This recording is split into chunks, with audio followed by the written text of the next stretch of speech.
내 영혼이 잘됨 같이 라는 제목의 말씀입니다. 여러분은 존경하고 사랑하고 또 만나고 싶은 분들이 있습니까? 여러분들의 삶에 큰 영향을 미친 그런 분들이 있습니까? 지금은 돌아가셨을 수도 있고 또 우리 어쩌면 한 교회에 나오실 수도 있고 또 멀리 사실 수도 있겠지요. 그렇게 우리가 마음을 담아서 존경하고 또 본을 삼고 만나기를 원하는 분들이 우리에게 어떤 말을 하느냐, 우리를 어떻게 기억해 주느냐 하는 것이 우리에게는 참 큰 영향을 끼치죠. 오늘 성경에 요한 3서 1절에 보니까 장로인 나는 사랑하는 가이요 곧 내가 참으로 사랑하는 자에게 편지하노라 그랬어요. 편지를 보내는데 보내는 사람의 이름을 말하지 않고 장로다 이 직분만 이야기를 하고 있어요. 얼마나 이 보내는 사람과 받는 사람의 관계가 친밀하고 신뢰가 깊고 하면 굳이 내 이름을 말하지 않아도 듣는 사람이 아 하고 바로 알아듣고 어색함과 거부감이 없는 그런 관계가 되느냐는 것이죠. 우리들도 전화를 할 때 나다, 난데 이렇게 하면서 전화를 주고받을 수 있는 사람이 많이들 있나요? 저는 아무래도 공인으로 공적인 일을 하는 사람이다 보니 어느 누구에게 전화를 해도 전데요 이렇게 말할 수가 없어요. 교회 목사입니다. 아주 친밀하고 가까운 사람에게는 교회 목사입니다 이렇게 하고 조금 격식을 차려야 되겠다 싶으면 청량동 축복교회 이광희 목사입니다 그렇게 하죠. 아마 저의 전화를 받으시는 분들 중에 정확하게 다 말을 하면은 아이고 아직도 좀 더 자주 만나야 되겠구나 이렇게 생각하시면 될 것이고 이 목사입니다. 굳이 청량동 축복교회라고 이름을 안 붙여도 교회 이 목사입니다 이렇게 하면은 아이고 목사님이 날 참 가까이 하고 편하게 여기시는가 보다 그렇게 생각해도 될 것이에요. 내 이름 석자를 말하지 않아도 상대방과의 대화를 터기에 어려움이 없는 그런 관계가 더 많아지면 좋겠지요. 오늘 이 성경을 쓴 가요에게 편지를 보내고 있는 이 요한은 얼마나 이 가요와의 관계가 깊으면은 이름 말하지 않고도 장로가 너에게 할 말이 있어 이렇게 하는 거예요. 그러면 이 장로라고 했지만은 요한 3서인이 이 보내는 사람 요한은 누구냐 하는 것이죠. 예수님의 12 제자 중에 한 사람이고 요한 1서, 요한 2서, 요한 3서를 쓴 사람이고 요한 계시록을 쓴 사람이고 요한복음을 쓴 사람이죠. 형제간에 나란히 예수님의 제자로 부름받은 사람 베드로와 안드레, 야고보와 요한 이 두 사람들이 있는데 그 중에 야고보의 동생이라고 보는 거죠. 이 사람은 부유한 집안에 태어나서 아버지 세베대가 자기 소유의 배를 가지고 갈릴리 호수에서 배를 띄우고 고기를 낳고 인부들을 데리고 일을 하고 있었으니 집안에 상당히 부유한 사람이죠. 그런가 하면 또한 예수님의 제자가 되어서 3년의 공생애를 같이 동행하고 예루살렘으로 올라갈 때에 그의 어머니가 뭐라고 그랬습니까? 예수님께 예수님의 이 인기와 사람들에게 칭송받는 것과 그런 많은 기적을 행하신 능력으로 볼 때 이제 수도 예루살렘에 입성할 때에 보니까 가서 엄청난 일이 있을 거라는 기대감을 가지고 것 아니겠어요?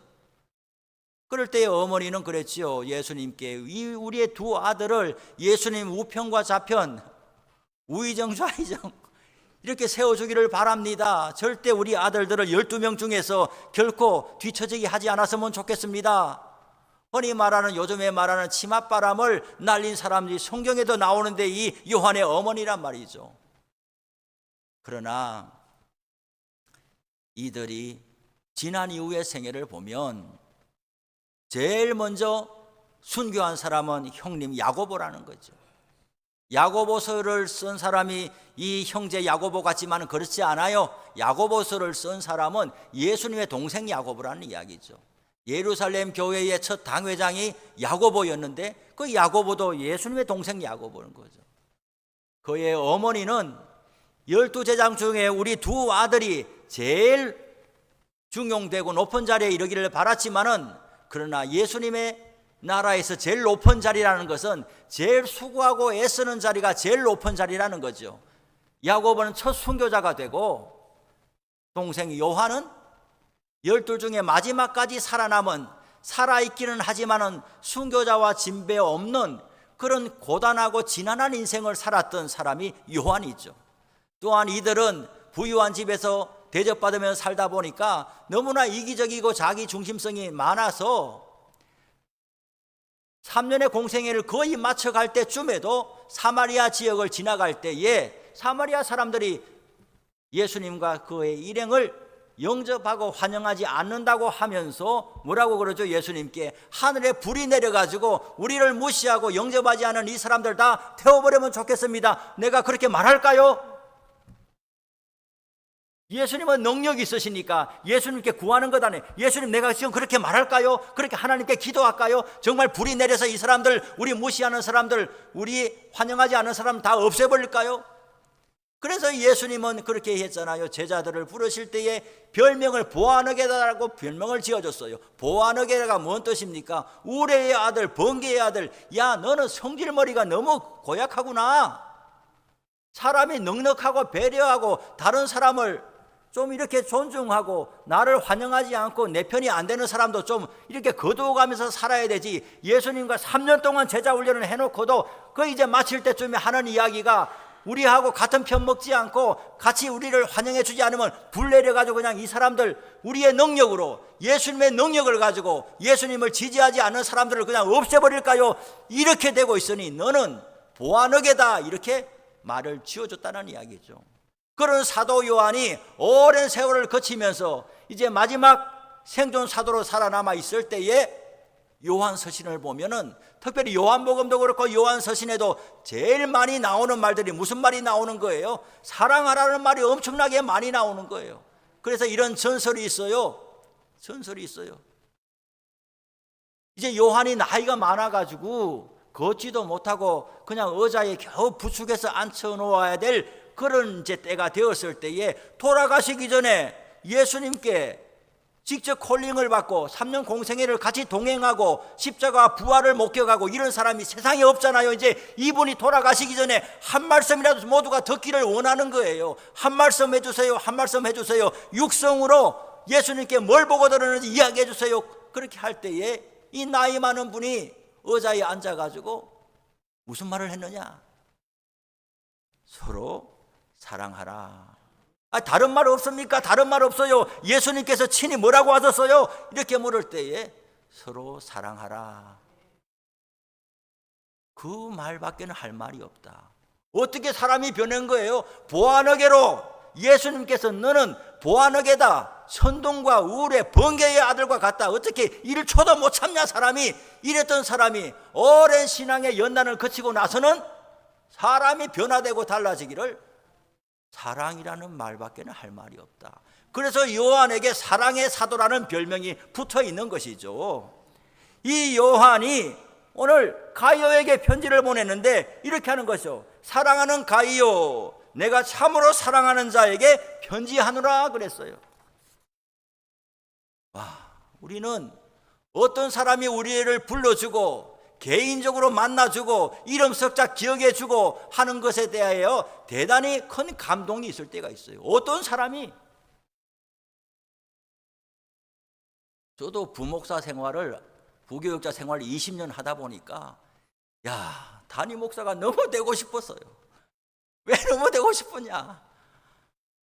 신방을 가도요, 우리는 뭐 부교육자가 없지만은 사실 단임 목사는 교회의 큰 그림들을 가지고 목회를 해나가는 것이고, 손발이 되는 사람은 부교육자가 되거든요. 부교육자가 잘 살펴주지 않으면은 단임 목사는 봉사와 똑같은 거예요. 아무것도 모르는 거예요. 뭐 교회 규모에 따라 다르지만은 교인들이 일일이 다 저는 다 그렇게 해야 하지만 규모가 있는 데는 그렇지 않거든요. 큰 회사들도 어떤 직원이 와서 일해주느냐에 따라서 회사가 잘 되기도 하고 망하기도 하잖아요. 그러니 이제 부교육자들이 사실상 일을 다 하는 것이고, 부교육자들 대우라든지 이런 복지도 우선적으로 잘 해드려야 되는 것이죠. 그런데 가보면은 손발로 뛰는 사람은 내가 뛰는데, 성도들은 뭐라고 하느냐면은 담임 목사님 언제 신방 오시나요? 장례식을 가던 말이죠. 담임 목사님은 한 번 발인 예배나 한 번은 와서 하고 가요. 바쁘다고. 나머지는 자네가 알아서 하게. 그러면 저기 화장당 때는 산에 그거 막 비 오는 날에 말이죠. 강원도 있을 때 그 비 오는 날에 막 관을 메고 그냥 산꼭대기까지 올라가고 이거 비탈길에 막 비 오는데 얼마나 미끄러집니까? 그런데 관이 미끄러지면 안 되니까 거의 부둥키 앉다시피 하면서 막 올라가거든요. 넥타이고 뭐고 옷, 양복도 다 베리게 되는 거죠. 요즘에는 거의 화장하니까 그런 일이 없지만 초창기 제가 이제 안수받고 갔을 때만 해도 그랬단 말이에요. 그래도 장례를 마치고 나면 나는 당연히 한 일을 한 것이고 인사는 담임 목사님이 듣고. 그러니 사람들은 시간의 양에 비례하는 것이 아니라 어느 자리에 있는 사람이 날 기억해주고 날 위해서 기도해 주느냐, 이것이 엄청 중량감 있게 받아들이는 것이거든요. 하물며 어떤 이 나라에서 굉장히 유명하고 훌륭하고 존경받고 있는 분이 나에게 개인적으로 전화를 주고 그리고 한번 만나서 밥 먹자고 커피 먹자고 하면은 우리는 아마 휴가를 낼지도 몰라요. 보통의 경우에는 내가 바쁜데 이렇게 하고 하지만은 정말 존경하고 우러러보는 사람인 개인적으로 내 이름 석자를 불러주면서 만나자고 하고 할 말이 있다고 하고나면은 우리는 휴가를 내서라도 만나고 할 거예요. 그런데 오늘 성경에는 이 편지를 보내는 장로가 누군 거예요? 마지막 생존 사도이고, 이 편지를 쓸 당시에는 이제 연세가 많아서 90세 이상이 이제 되어가지고 마지막 생존 사도가 이제 어떻게 될지 모르는 그런 형편에 있는데, 이 사도께서 가이오에게 편지를 보내면서 할 말이 있다 이렇게 하면서 사랑한다, 참으로 너를 사랑한다 이렇게 하니까 이 편지를 받는 가이오의 마음이 어떻겠냐는 것이죠. 2절에서 4절에 보니까 뭐라고 되어 있습니까? 사랑하는 자여, 사랑한다는 말을 계속 반복하면서 사랑하는 자여, 내 영혼이 잘됨 같이 내가 범사에 잘되고 내가 강건하기를 내가 강구하노라. 인사말을 하고 난 다음에 바로 이어지는 본론에 있어서 첫 메시지가 내가 너를 위해 기도하고 있다 이렇게 하는 거예요. 교회 일을 보다 보면은 부목사가 기도해도 감사하지만은 담임 목사님이 그냥 당신을 위해서, 당신 가정을 위해서 특별히 내가 마음을 두고 기도하고 있습니다 이렇게 하면은 사람들이 받아들이는 마음이 다른데, 하물며 생존 사도가 너를 위해서 내가 기도하고 있다. 이 사람이 누군데요? 예수님을 직접 목격하고 공생에 참여하고 십자가와 부활을 다 목격하고 개인적으로 예수님과 엄청 친밀한 관계에 있고 12제자 중에서 사랑하시는 자라고 이름을 듣는 이 요한이 내가 너를 위해서 기도하고 있다 이렇게 하니까 요한은 얼마나 행복한 사람이냐는 거예요. 그 기도의 내용이 이런 거죠. 네 영혼이 잘됨 같이. 우리는 축복받기를 원하는데, 그런데 오늘 성경에 보니까 순서가 다 있는 거예요. 우리가 우선적으로 기도해야 될 제목은 우리의 영혼이 잘 되기를 기도해야 되는 거예요. 아픈 사람은 건강해야 되고, 물질이 없는 사람은 돈도 벌어야 되고, 관계에 어려움이 있는 사람은 관계도 잘 풀려지고 화해해야 되고, 모든 것이 다 필요하지만 그것이 풀려나가는 순서가 있는데 뭐냐? 영혼이 잘 되는 일이 우선적으로 중요하다는 거예요. 여기서 잘 된다는 말은 뭔 말이냐? 길이 잘 열려있다 이 말이. 길이 잘 열려 있다는 말이 뭔 말이에요? 예수님을 향하여 길이 잘 열려 있어서 소통이 원활한 사람이 잘 되는 거예요. 내 영혼이 예수님을 만나고 예수님 말씀을 듣고 그리고 기도하고 이 모든 경건 생활에 있어서 어려움이 없이 풍성하게 지내는 사람이 영혼이 잘 되는 것이란 말이죠. 사실 우리의 모든 어려움들을 보면은 여기에서 안 되기 때문에 다른 2단계, 3단계 매듭이 다 얽혀지는 경우가 많아요. 교회 생활에서도 교회가 뭐 때문에 내가 다니기 싫고 뭐 때문에 내가 힘들고 이 사람 때문에 교회 때문에 또 뭐 때문에 모든 이야기를 다 하지만은 결국 그 핵심을 가만히 성찰해 보면은 자기의 영혼이 하나님 앞에서 원만하지를 못한 것이 제일 원인인데 그것을 직시하지 아니하고 이유를 다른 데서 찾는 경우가 많단 말이죠. 교회가 여러모로 부족한 게 있어도 내 영혼이 하나님 앞에서 기쁨과 감사가 있으면 아이고 이렇게 부족한데 내가 와가지고 좀 도움이 돼야 되겠다 이런 생각을 하지, 이런 것 때문에 내가 어디 가야 되겠다 떠나야 되겠다 아이고 이 사람들하고 상종하기도 싫다 이런 마음이 들지 않거든요. 은혜가 있으면은. 우리 사람이 우리 영혼이 잘 되는 일에 힘을 써야 돼요.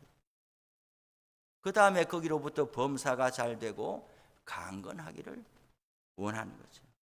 사도 요한은 가이오에게 이런 말로 축복하면서 네가 이렇게 되기를 내가 주님께 기도하고 있다. 형제들이 와서 네게 있는 진리를 증언하되 네가 진리 안에서 행한다니 내가 심히 기뻐하느라고 그랬어요. 야, 요한이 나이도 많고 그 당시에 지금과 같은 교통편도 아니니까 가이오를 찾아갈지도 어려워요. 그러면 가이오라는 젊은이가 이렇게 교회에서 신앙생활 잘하고 믿음 생활 잘하고 그리고 뒤에 있는 이런 내용을 보니 가이오가 어떻게 살고 있느냐?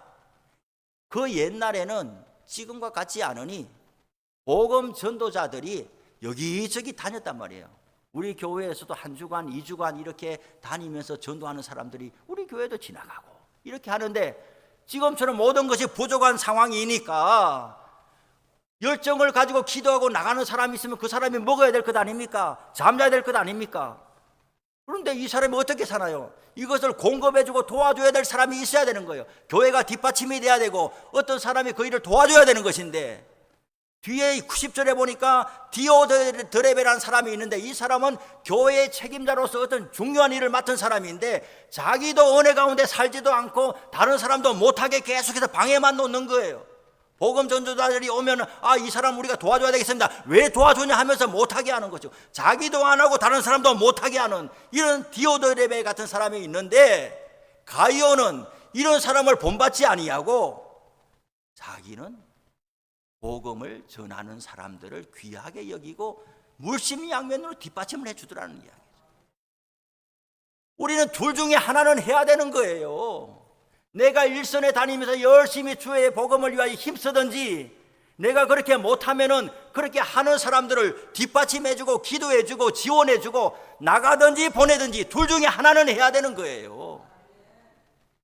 이것도 안 하고 저것도 안 하고 그러면은 내 영혼에 만족함이 없어요. 내 영혼에 만족함이 없으니까 늘 이유를 다른 데서 찾으면서 나의 부족함과 영적인 결핍을 다른 사람에게 투사하면서 이것 때문에 계속 그렇게 되는 것이에요. 전하든지 보내든지 둘 중에 하나는 감당을 해야 되는 거예요. 네 영혼이 잘된 가치라는 말이 그 말이거든요. 복음 전도자들이 이렇게 다닐 때에 너가 잘 뒷받침하고 거두어졌다는 이야기를 내가 들었다. 이런 모습이 네 영혼이 건강하고 네 영혼이 잘 되니까 이런 모습이 나타나는 것이지 지금까지도 잘해왔지만은 앞으로도 더 잘해주기를 원한다 이런 거. 우리는 과거에도 잘했으면은 현재와 미래도 잘해야 되는 거예요. 과거에는 이랬는데 과거의 기억만 계속해서 먹고 살아서는 안 되는 거예요. 우리는 물리적으로만 나이가 든다고 해서 노인이 되는 게 아니고 나이가 그렇게 많지 않아도 계속 과거에 내가 뭐 했던 일만 계속해서 무한 반복하면 그 사람이 늙은 사람인 거예요. 우리는 나이가 들어도 항상 신앙이 있기 때문에 미래를 향해서 오늘보다 내일이 더 나은 삶으로 하나님 앞에 기도하며 간구하며 나아가는 사람. 살아가는 모습과 형편은 다를지 모르지만 우리의 마음만큼은, 왜? 우리는 생명을 향해서 늘 나가는 사람이니까. 가이오가 지금까지도 잘 해왔지만은 앞으로도 이렇게 더 계속 잘해주기를 바라는 마음으로 편지를 쓰고 있는 겁니다. 가이오가 이렇게 사는지 어떻게 알았느냐? 형제들이 와서 네게 있는 진리를 증언하되, 형제들이 요한에게 와서 말해줬어요. 우리가 전도하러 나가서 보니까 가이오라는 사람이 있는 교회까지 갔는데 그 사람이 우리를 얼마나 환영하고 위하여 기도해주고 이렇게 해줘가지고 우리가 세임을 얻고 전도 사역을 잘 마치고 돌아왔습니다라고 요한에게 보고를 하니까 요한이 가이오가 누구냐는 거 도대체 하면서 내가 가만히 있을 수 없다. 나는 이렇게 90이 넘고 나이가 많아가지고 옛날같이 그렇게 할 수는 없지만은 다음 세대의 바통을 이어받은 자가 이 가이오와 같은 사람이 있는 걸 보니까 내가 지금 나이는 많지만은 내가 할 수 있는 대로 축복해 줘야 되겠다. 어떻게? 편지라도 써가지고 가이오를 격려해 줘야 되겠다. 사도들 다 순교하고 다 돌아가시고 예수 잘 믿는 사람은 어디 있는지 모르겠다. 이렇게 되면은 내 혼자 열심을 내다가도 그 열심이 그만 불씨가 끄트러지기 쉬운 거예요. 어른들이 격려하고 도와주고 뒷받침해주고 똑같이 일선에 나갈 수는 없어요. 나이도 다르고 형편도 다르고 건강도 다르기 때문에 똑같은 모습으로 일률적으로 살아갈 수는 없지만 어떤 형편에 있든지 간에 마음만큼 중심만큼은 같이 모아줘야지 공동체 전체가 일어설 수가 있다는 이야기죠. 내가 젊을 때 같지는 않지만은 내가 편지라도 써야 되겠다. 가이오한테 지금 잘하고 있다는 소식이 들린다. 앞으로도 더 달려가 주기를 바란다. 나는 너가 이런 모습으로 계속하여 살아가기를 주님께 기도하고 있다. 이렇게 하는 거예요. 형제들이 와서 네게 있는 진리를 증언하되 네가 진리 안에서 행한다 하니 내가 심히 기쁘다라는 거예요. 우리 믿는 사람들은 이런 마음을 가지는 거예요. 내 자식의 일에만 함몰되어 가지고 내 자식이 어떠냐 여기만 있는 것이 아니라 믿음을 가진 사람들은 믿음의 사람들이 어떻게 살아가는지에 따라서 내가 기쁨이 되고 내가 슬프기도 하고 그 마음의 폭이 그렇게 넓어져 있는 거예요.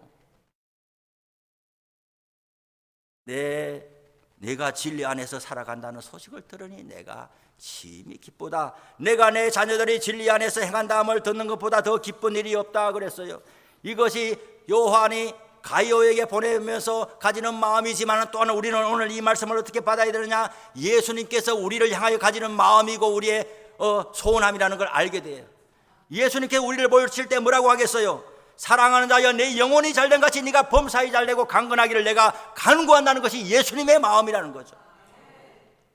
세상의 사람들을 내려다볼 때에 진리 안에서 살아가고 있는 사람들을 보는 것보다 예수님께는 더 큰 기쁨이 없다라는 거예요. 우리가 뭘 해서 하나님께 영광이 되겠냐는 거예요. 뭘 해서 하나님을 기쁘시게 하겠냐는 거예요. 신앙생활은 제대로 하지도 않으면서 그냥 돈 많이 벌어가지고 헌금 많이 하면은 하나님이 영광을 받으시느냐 이런 것을 꿈 깨야 되는 거예요. 하나님이 돈이 부족해가지고 우리가 돈 많이 내면 하나님이 기뻐하느냐 꿈 깨야 되는 거예요. 오늘 여기에서 진리 안에서 행하고 우리 영혼이 하나님 앞에 의탁되고 그러면서 경건생활에 힘쓰고 하나님이 주시는 분봉만큼 오늘 힘차게 살아가는 교회 공동체를 세워나가고 복음을 전하는 사람들을 귀하게 여기고 그리고 나가든지 보내든지 하면서 이렇게 살아가는 것이 하나님의 기쁨이 되는 것이지 나중에 내가 뭘 잘 장만해서 해드리겠습니다 이런 것은 아주 신앙의 번지수가 엇갈린 것이란 말이죠. 영혼이 잘 되는 일에 우리가 힘을 써야 되겠어요. 뿐만 아니라 우리는 이것을 어떻게 받아야 되느냐? 사도 요한이 가이오에게 예수님께서 우리에게 가지시는 이 마음이고 명령의 말씀인데 우리는 우리의 자녀들에게도 이 말씀을 할 수 있어야 되는 거예요. 우리가 진실된 신앙인이라고 한다면 우리의 자녀들에게도 야 나는 너가 집 사고 차 사고 뭐 나한테 용돈 많이 주고 이런 것보다도 네가 이런 거 다 해줘도 네가 교회도 안 나가고 성경도 안 읽고 기도도 안 하고 사람 모습은 안 믿는 사람과 별반 차이 없이 살아가면 나 이거 하나도 안 좋다 이렇게 말할 수 있어야 신앙이 제대로 들어서는 거예요. 말은 자녀들을 위해서 기도한다, 예수 신앙으로 살아야 하나님 축복해 주신다 이렇게 하면서 정작 자녀들에게 짚어줘야 될 것은 짚어주지 아니하고 다른 것으로 인하여 엄청 기뻐하면서 이러면 애들이 어떻게 생각하겠어요? 우리가 심히 기뻐하고 내가 이것보다 더 기쁜 일이 없다라는 것이 우리의 신앙 고백이 진실됨이 있어야 우리의 자녀들에게, 육신의 자녀들에게, 믿음의 다음 세대들에게 그것이 이어질 수 있단 말이죠. 엄마, 아버지, 내가 상 탔어요. 내가 좋은 대학교 들어갔어요. 이번에 집 샀어요. 이번에 땅 샀어요. 넓혀갔어요. 아버지 기뻐해 주세요. 얼씨구 좋다 좋다 좋다. 물론 기쁘지만은 무슨 말을 할 수 있어야 되느냐? 네가 노력한다고 다 되는 것이 아닌데 네 손에 이런 것이 주어졌다면 하나님께서 도와주신 것이다. 네 걸 다 네 거라고 생각하지 말고 하나님께서 너에게 축복을 주셨다면 이것을 어떻게 사용해야 될지 하나님께 물어라. 1등했어요. 상 받았어요. 하나님께 감사했냐? 상장 받고 상금 받고 하나님께 기도했냐? 이런 말을 우리가 할 수 있어야 됩니다. 정말 우리가 기뻐하고 감사한 일들이 우리 가운데 어떤 모습으로 나타나느냐에 따라서 우리의 다음 세대들이, 우리의 자녀들이 그 길로 오게 되는 것이죠. 요한이 가이오에게 보낸 이 편지를 받고서 가이오가 어떻게 했어요? 야, 내가 잘못 사는 게 아니구나. 지지받고 인정받았다. 누구에게? 마지막 생존 사도로부터. 내가 가는 길이 옳다는 것을 인정받아. 그러면 요한이 돌아가셔도 가이오는 그 삶을 지속적으로 살아가요. 우리는 큰 어른에게 인정받고 신뢰받는다는 것이 얼마나 큰 힘을 주는지 알아야 돼요. 이제 우리는 신앙의 연수도 이만하고 나이도 이만하니까 나는 그런 인정 못 받고 살았어 이런 말 이제는 하면 안 돼요. 이미 우리가 어른인데 누구한테 인정받는다고 그러겠어요. 내가 그렇게 살지 못했다 할지라도 이미 우리가 어른이고 이미 이만큼 오래 예수 믿었으니까 이제는 우리를 바라보고 있는 아들과 같은 자녀와 같은 다음 세대들에게 이런 모습으로 살아가는 것이 우리의 과제이지, 언제까지 누구를 바라면서 나는 그런 사랑받지 못하고 나는 그런 인정받지 못하고 살아서 나는 줄 게 없어 이러면 부끄러운 일이란 말이죠. 내 영혼이 잘됨 같이 범사가 잘되고 강건하게 되는 은총이 우리 모두 가운데 있으시기를 바랍니다. 기도하겠습니다. 하나님 아버지 감사합니다. 오늘 주의 말씀을 통해서 사도